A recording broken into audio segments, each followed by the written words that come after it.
The biggest busts in fantasy football this season, we have to start at 12. Lad McConkey, the wide receiver 27, yet he was picked in the second round. I thought he would have a very good year. I was wrong about him.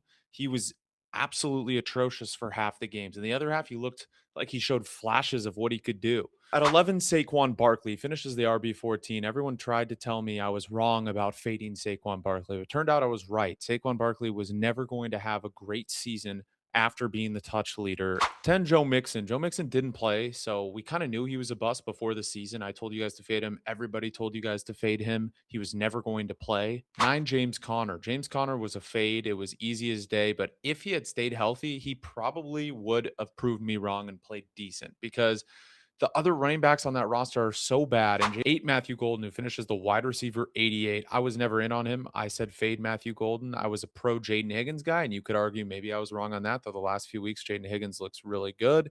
But Matthew Golden was obvious he was not going to be good right away in a crowded wide receiver room in the Packers. And I just didn't like him as a prospect. He's just fast. 7, Ken Walker. I'm not going to put him in the top 6 because he still was the RB23. Not great, but I made a video early on after seeing the usage between and the snap percentage between Zach Charbonnet and Ken Walker.